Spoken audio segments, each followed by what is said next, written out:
Assalamualaikum warahmatullahi wabarakatuh. Jumpa kembali teman-teman dengan saya. Pada kesempatan kali ini saya akan membahas soal P3K khusus guru PAI sebagai bekal menghadapi tes P3K pada tahun ini. Baik teman-teman semuanya, kita langsung saja pada pembahasan soalnya. Baik, pada soal pertama yaitu Islam adalah agama fitrah, artinya A. Agama yang suci dan cenderung kepada kebenaran. B. Agama yang tidak sedikit pun mengandung keburukan. C. Agama yang sesuai dengan hati nurani.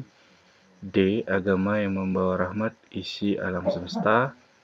E. Agama yang... Siapakah tokoh yang pertama kali yang mengemukakan asuransi di kalangan ahli fikih menurut Ahmad Syarbazi?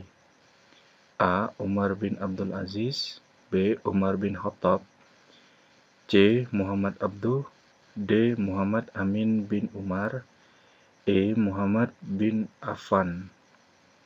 Dan jawabannya di sini D, yaitu Amin bin Umar.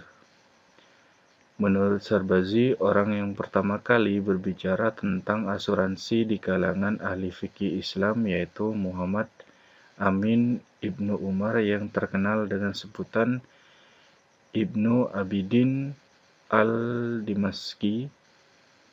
Di sini hal tersebut telah dikemukakan dalam kitabnya Rad al-Mukhtar Syarh Tanwir al-Absyar yang lebih dikenal dengan Hasyiyah Ibnu Abidin.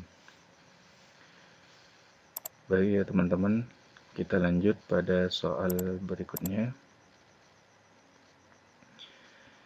Siapa tokoh sahabat Nabi dari golongan saudagar kaya? A. Abdurrahman bin Naufal. B. Abdurrahman bin Auf. C. Abdurrahman Rawahah. D. Abdurrahman bin Jahzi. E. Abdurrahman. Dan jawabannya di sini yaitu B. Abdurrahman bin Auf. 5 orang sahabat terkaya Abdurrahman bin Auf, Az-Zubair ibnu Al-Awam, Utsman bin Affan, Talhah ibnu Ubaidillah, Sa'id bin Abi Waqqas. Ya, di sini ya teman-teman. Untuk penjelasannya bisa di pause atau zoom untuk lebih jelasnya. Baik, lanjut ya teman-teman pada soal berikutnya.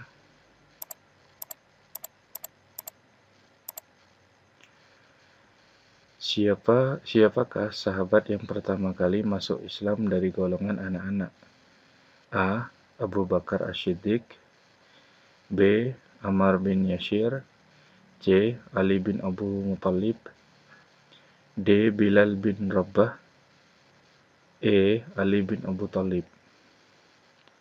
Dan jawabannya di sini yaitu E. Ali bin Abu Thalib.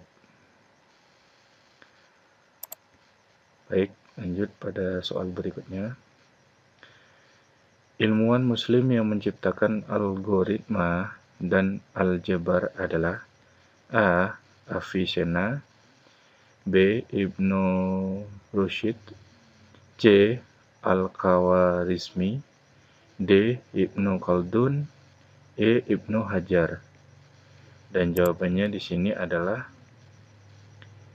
C, yaitu Al-Khawarizmi.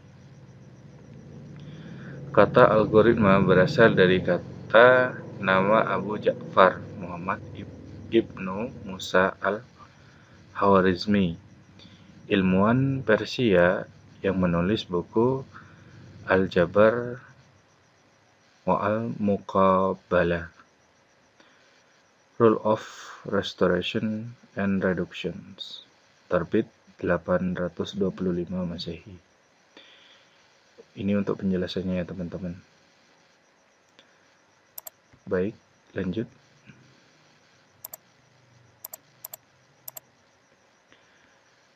Soal berikutnya, memberikan sedekah dan hadiah pada anak yang masih dalam kandungan hukumnya A. Azimah, B. Ruksyah, C. Mani, D. Sah, E. Batal. Dan jawabannya adalah E, yaitu batal. Pembahasan, jika anak tersebut masih dalam kandungan, maka hukumnya batal. Oke, lanjut pada soal berikutnya.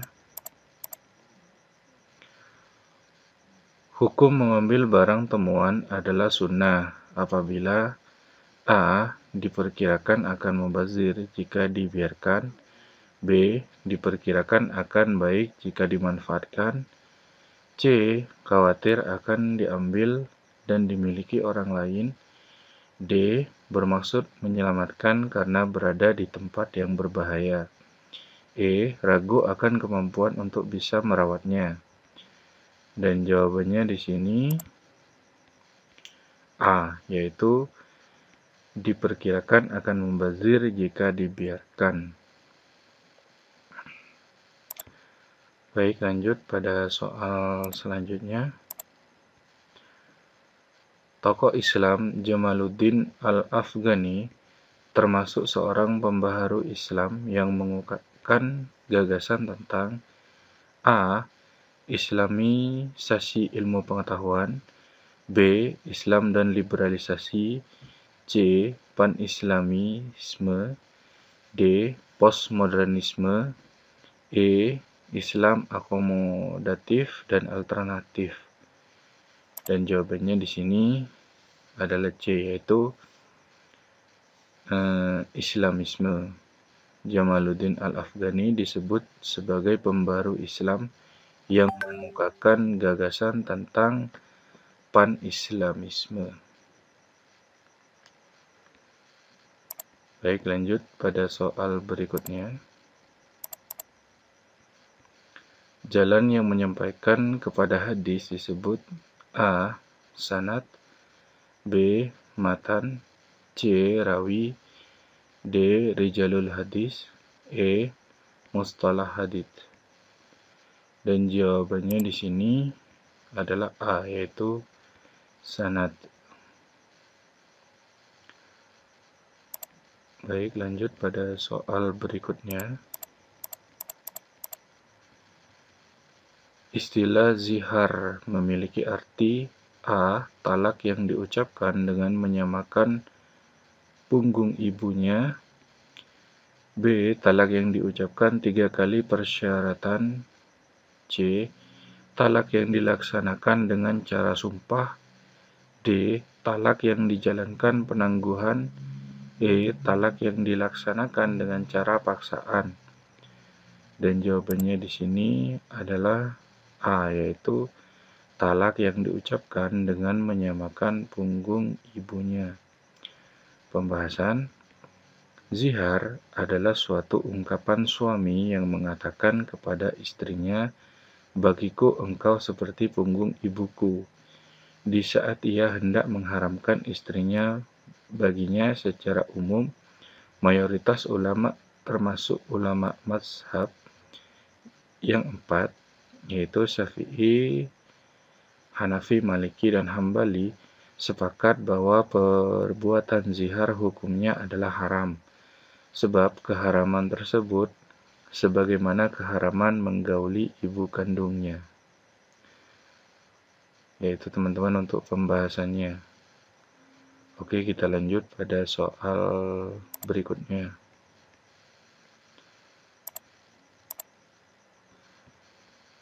Soal nomor 11. Pengarang kitab Al-Muslimun wa Ilmu Al-Hadis adalah A. Dr. M. Nasir, B. Dr. Quraish Shihab, C. Dr. Abdul Razak Naufal, D. Dr. Ahmad Amin, D. Dr. Adi Amin. Dan jawabannya di sini adalah C, yaitu Dr. Abdul Razak Naufal. Untuk pengarang kitab Al-Muslimun wa Ilmu Al-Hadis. Baik, lanjut pada soal berikutnya. Menurut para pakar ahli fikih bahwa batas nisab zakat emas minimal A. 75 gram emas murni sama dengan 24 karat, B. 80 gram emas murni yaitu 24 karat, C. 90 gram emas murni 24 karat, 85 gram emas murni 24 karat, 90 gram emas murni 24 karat. Dan jawabannya di sini adalah D, yaitu 85 gram emas murni 24 karat. Pembahasannya, Nabi Muhammad SAW bersabda, "Tidak ada kewajiban bagi dirimu atas sesuatu sehingga kamu mempunyai 20 dinar. Jika kamu telah mencapai 20 dinar dan telah mencapai 1 tahun, maka zakat darinya adalah setengah dinar, sedangkan kelebihannya dihitung menurut perhitungannya. Tidak ada zakat pada suatu harta sehingga mencapai 1 tahun.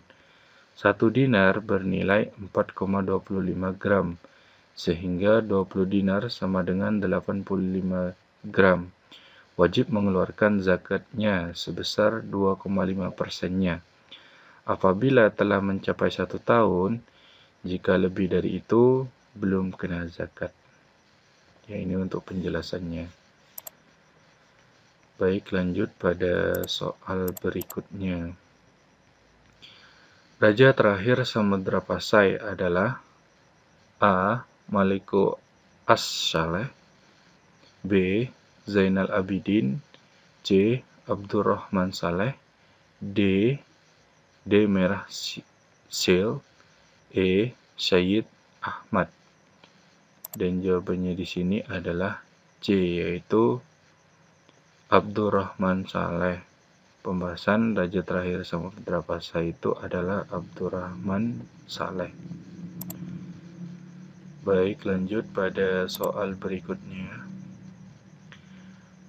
Batas nisab zakat kambing minimal A. 40 ekor kambing, B. 50 ekor kambing, C. 60 ekor kambing, D. 20 ekor kambing, E. 30 ekor kambing.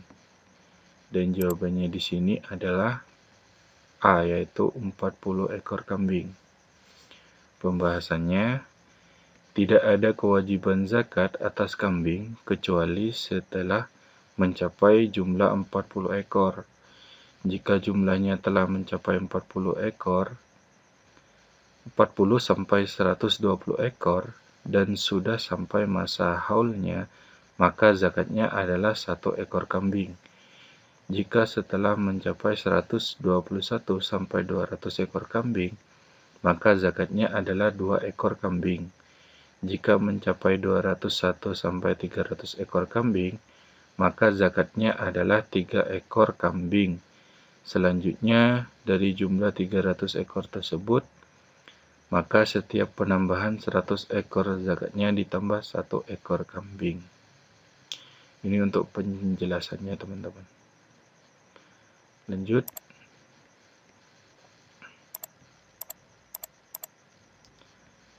Soal nomor 15. Penyebar pertama agama Islam di Kepulauan Sulu dalam buku yang ditulis oleh Profesor Dr. Hamka adalah A. Sayyid Abdullah, B. Syarif Muhammad Kabungsuan, C. Sayyid Sabiq, D. Sayyid Abdul Aziz, E. Sayyid Umar. Dan jawabannya di sini adalah B, yaitu Syarif Muhammad Kabungsuan. Syarif Muhammad Kabungsuan tercatat sebagai penyebar Islam di Mindanao dan Sulu, sebagaimana ditulis Hamka dalam buku Hamka membahas soal-soal Islam. Oke, lanjut.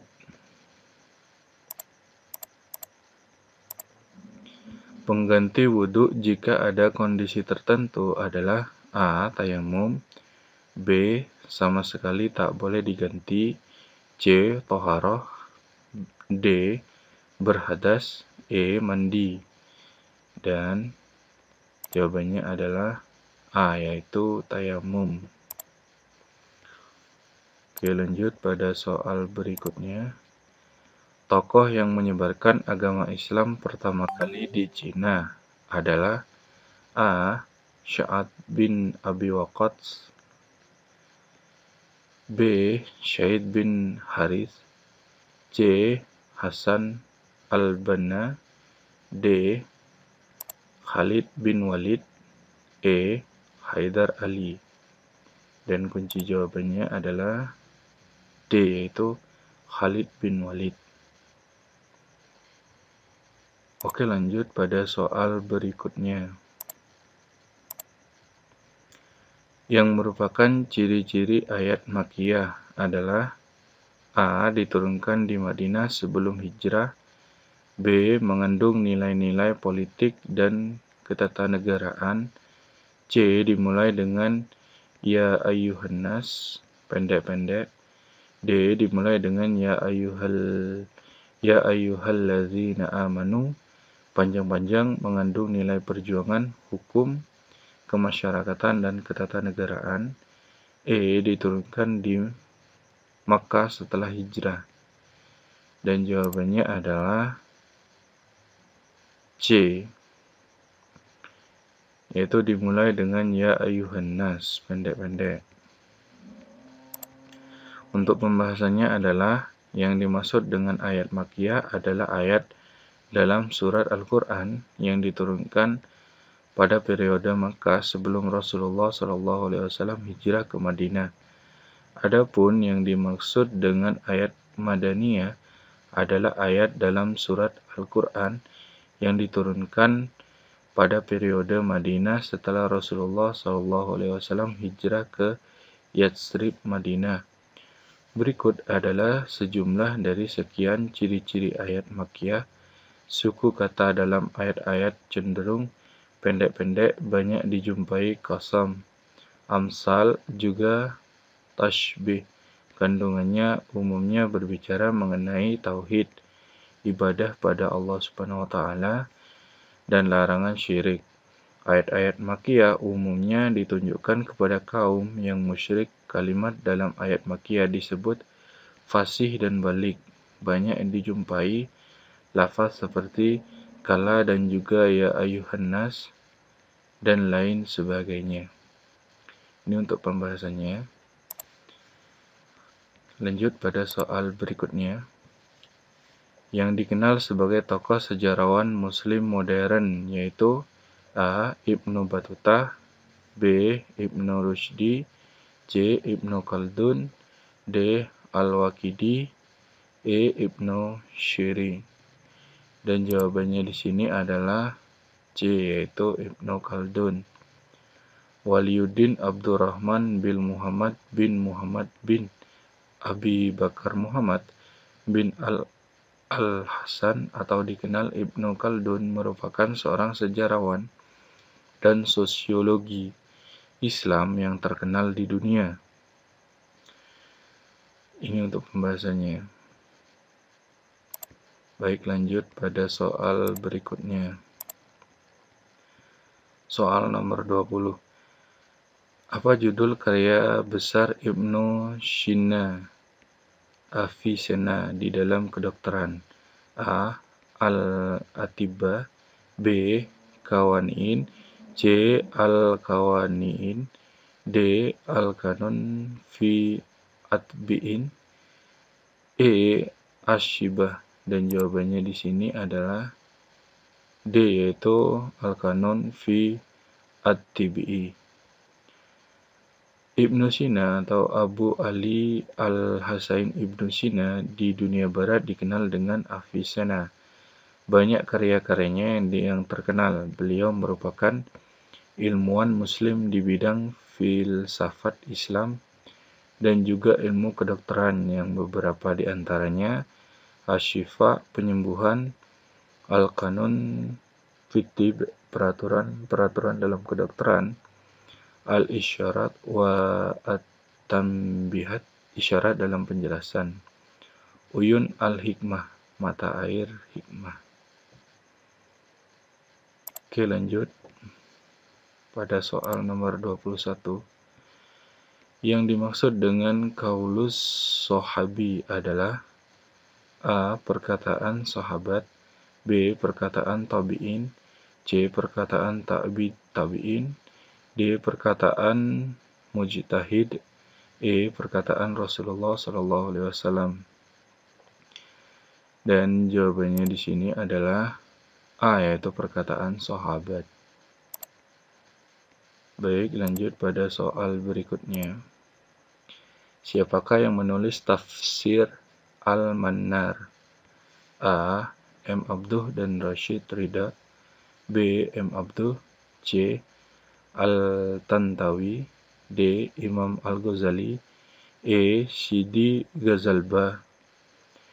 Dan jawabannya di sini adalah A, yaitu M. Abduh dan Rashid Ridha. Banyak ulama yang telah menafsirkan ayat-ayat dalam Al-Quran. Salah satunya adalah seorang mufassir yang bernama Muhammad Abduh dan Rashid Ridha dalam karyanya yang dikenal dengan tafsir Al-Mannar. Oke, lanjut pada soal berikutnya. Soal nomor 23. Masa Khalifah Al-Ma'mum Bani Abbasiyah telah berhasil membawa lembaga yang mencetak banyak sarjana dan menjadi pusat penelitian intelektual Islam. Lembaga tersebut yaitu A. Baitul Lahmi, B. Baitul Ilmi, C. Baitul Hikmah, D. Baitul Ulum, E. Baitul Ikhwan. Dan jawabannya di sini adalah C, yaitu Baitul Hikmah. Baitul Hikmah adalah pusat penelitian intelektual selama zaman keemasan Islam.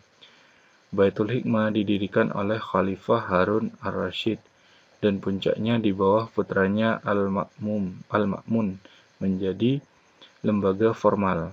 Al-Ma'mun juga menjadikan lembaga tersebut banyak mencetak sarjana terkenal untuk berbagai informasi, ide-ide, dan budaya ilmu kebijaksanaan. Baik, lanjut pada soal berikutnya. Faham adalah yang berpendapat bahwa Allah menakdirkan segala perbuatan manusia sesuai dengan kemampuan berbuat manusia itu sendiri. A. Faham Mu'tazilah, B. Faham Qadariyah, C. Faham Jabariyah, D. Faham Ahlus Sunnah wal Jamaah, E. Faham ulama salaf.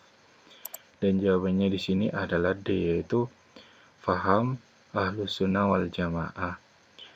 Ada 3 kelompok kaum muslimin dalam menyikapi persoalan takdir. Pertama, Jabariyah, yaitu kelompok yang hanya bertawakal kepada Allah, namun menafikan ikhtiar. Kedua, Qadariyah, merupakan kelompok yang menafikan takdir, hanya melakukan ikhtiar namun melupakan tawakal kepada Allah. Ketiga adalah kelompok pertengahan, yaitu Ahlus Sunnah wal Jamaah, yang mampu menggabungkan antara tawakal dengan ikhtiar dalam permasalahan takdir. Baik teman-teman, itu beberapa soal yang bisa saya bahas di sini. Selebihnya saya akan share kepada teman-teman di kolom deskripsi video ini untuk bisa teman-teman pelajari sendiri. Nantinya untuk lebih jelasnya nanti bisa dibuka sendiri di link deskripsi. Baik teman-teman, terima kasih. Kurang lebihnya saya mohon maaf. Akhir kata, wassalamualaikum warahmatullahi wabarakatuh.